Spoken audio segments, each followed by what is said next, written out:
There's a band called Iron Maiden and a song called Hallowed Be Thy Name. And I'm seeing people react to it left and right. I hear the words, Hallowed Be Thy Name, and my mind is thinking of the Lord's Prayer. I have a feeling they're not going to be singing about the Lord's Prayer, though. That thumbnail looks evil. The number of the beast, as in like devil, 666. Very dark looking. I'm waiting in my cold cell when the bell begins to chime. Sounds dark. Reflecting on my past life. That's a catchy hook, though. His voice, though.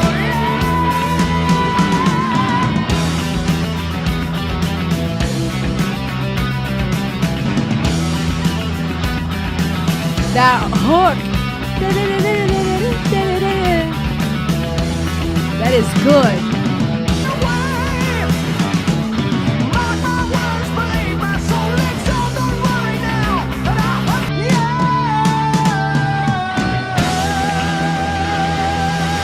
Oh, snap. Okay, listen. First of all, for those of you who are like, how can you not know who Iron Maiden is? Know the name, heard of them. If you showed me a couple of well-known snippets, I may be like, I may have heard this somewhere before. But I never listened to them. And I think just looking at the album cover alone explains why. This would have not been something I would have wanted to listen to. This looks evil and dark, and from the second puts me off. But now I'm listening to this and I'm going, oh, snap. That's what's so interesting to me about exploring music, especially from the 70s and 80s, 60s even, where I may or may not have listened to it because of my upbringing or my personal preferences. And then you open your mind to some of this music and you go, wow, there's so much talent and skill here that I didn't realize. Also, it's interesting to see how much our prejudice and assumptions and stereotypes affect our perception, because we may not listen to something because it looks a certain way to us, not realizing we're missing out on something really profound. Lastly, I am impressed with their musical abilities. It's so interesting to me to hear bands like Rush, Led Zeppelin, now Iron Maiden, and to still hear such distinct differences. Very much different in their subgenre of rock, very unique in their style. The hooks and riffs in this track were amazing. I love what they were doing with the guitar.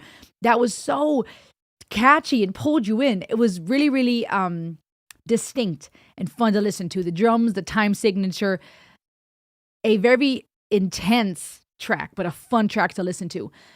Again, it's interesting how perception affects us, because I see this evil devil and this scary death-like woman, I'm assuming, man, I don't know. It says the number of the beast, so naturally someone from a religious background or upbringing would go, oh, wait a minute, the number of the beast, I don't want nothing to do with that. I don't want death coming for me.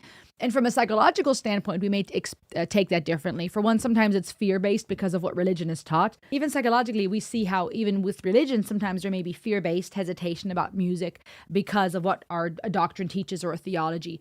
Psychologically, I also think that this type of stuff pushes people away at times because fear, particularly maybe fear of evil things and dark things and death. We live in a world where there is both. We have things that are considered evil, things that are beautiful. As human beings, we're drawn to those extremes. We're drawn to the gloriously beautiful and the angels and the majestic and the pinnacles of art and masterpieces. But in the same sense, people are drawn to the opposite, to the things that look scary and dark. We want to understand and grasp that dichotomy of life, of the really dark and the really beautiful, and the beautifully heavenly and the dark and evil.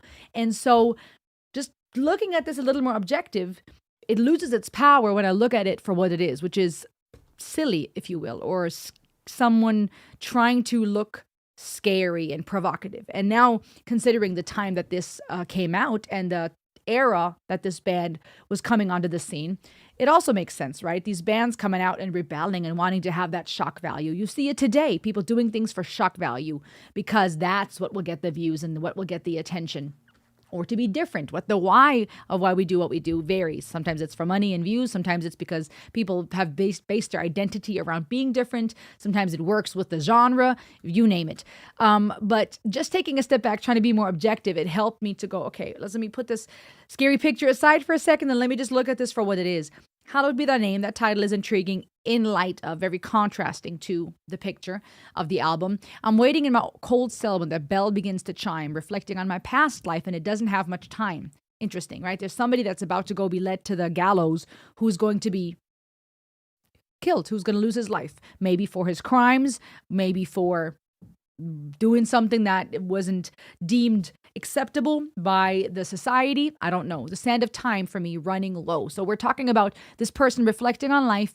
They're in their cell. The bell is chiming. The musical composition fit the guitar riff fit to this idea of a clock ticking, of time running out. It very much had that feeling from a composition standpoint. When the priest comes to read me the last rites, take a look through the bars at the last sights of a world that has gone very wrong for me. Okay, reflecting, retrospect, life, the world, and what is happening.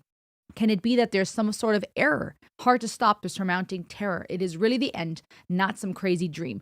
What a honest song about someone who is looking death into the face, which makes sense with the album cover now because it looks like death is reaching out the hand and the devil's waiting there. Haha. All right, this is a lot of people's idea of death, the scary and the, not only in religious circles. I think we often have this idea of death being this dark shadow with the, what is that? Mit dem Sichel. What is the English word for that? Going around with the hood, ready for the next victim. Death often in poetry and art and in religion has been presented as this figure of darkness and gloom because it's scary, it's sad, it's unfamiliar. We don't understand death. It's hard to grasp. Living here, experiencing life, and then being gone and being no more, or going into a different sphere or different reality, or just not existing anymore, whatever your thoughts are on it. It's scary to lose someone and to never see them again, to picture a body decaying, to think about eternity. Those are concepts that just blow our human finite mind. And so often death has been presented as this scary, loomy thing that's coming for you. So it fits with the album cover, but it fits even here with the language of saying, is this a dream? Something's gone wrong. Something does not add up. Somebody please tell me I'm dreaming. It's not easy to stop from screaming. The words escape me when I try to speak. Tears flow. But why am I crying? After all, I'm not afraid of dying. Don't I believe that there never is an end? Interesting. So this is ultimately a fantastic conversation when it comes to death anxieties and existential fears, because if we are honest about that for a second, even people with religious beliefs who would say the Lord's Prayer and hallowed be thy name, and who would believe in eternity and believe that there is never an end, that I will be living forever, my soul will continue. Why are we afraid then? There's this dichotomy between, I have nothing to be afraid of, I believe in heaven or whatnot, I believe in eternity, or even if I believe I just won't be anymore, then there's nothing to worry about because I won't be anymore to have anything to worry about. But still, it's scary. And so there's this weird dichotomy between not really being afraid of dying necessarily, but still not finding the words and ultimately still being afraid because the things that are uncertain scare us, and death is an uncertain thing. We don't understand it. As the guards march me out to the courtyard, somebody cries from a cell, God be with you. If there's a God, why has he let me go? All right. So now we're talking about questions that come up in the human experience as well. Where is God? We have it in every religion. That is not something specific to Christianity. I'm going to use Christianity because the Lord's Prayer is part of the Christian doctrine. That is a question many have. If there's evil, why? How can God allow that? If there's a God, why would he allow this evil? Why is he not here? Why is he not with me? And yet we use these phrases so frequently. God be with you. All the best, right? God bless you, right? When somebody sneezes, we have these phrases, bless you, God be with you. But do we often pause long enough to go, what does that even mean? And it's not doing anything for me. Let's have an honest conversation. As I walk, my life drifts before me. Though the end is near, I'm not sorry. Catch my soul. It's willing to fly away. Very poetic here, this picture that's being painted. Mark my words. Believe my soul lives on. Don't worry now that I have gone. I've gone beyond to seek the truth. Very interesting, because to me, sometimes when I think if there is a heaven and afterlife and I get to be with God, I have a lot of questions for him. And in this life, the human experience too is filled with a ton of questions. And to say, don't worry now that I'm gone. Don't worry about me.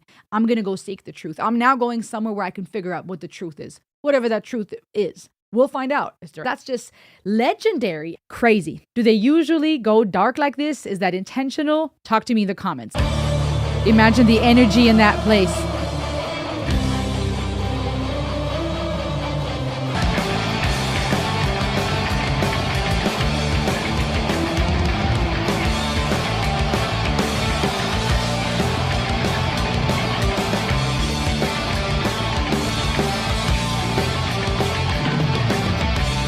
nuts. You guys were not lying. They are incredible live.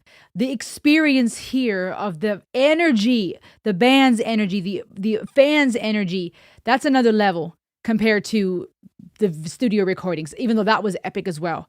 Fear of the Dark. Interesting to have such poignant and interesting lyrics.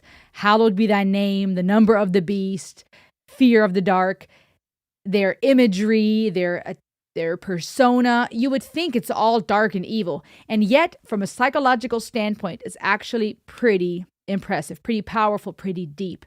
Isn't it crazy how when we talk about things, when we put into the light our fear of the dark, when we are honest about our fear of the dark, and we do so in community, it often not necessarily fully alleviates the fear of the dark, but it doesn't make it so hard to deal with. It feels manageable to the point of joy coming out of this experience. You guys following what I'm saying?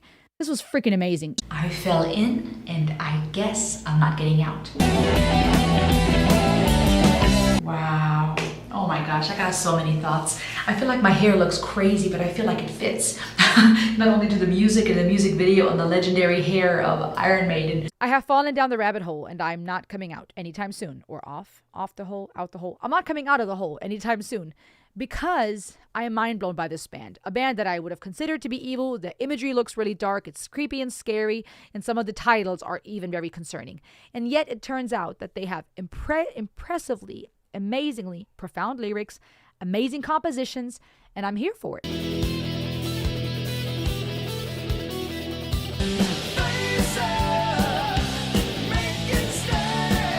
What an honor that we get to hear this. This is beautiful.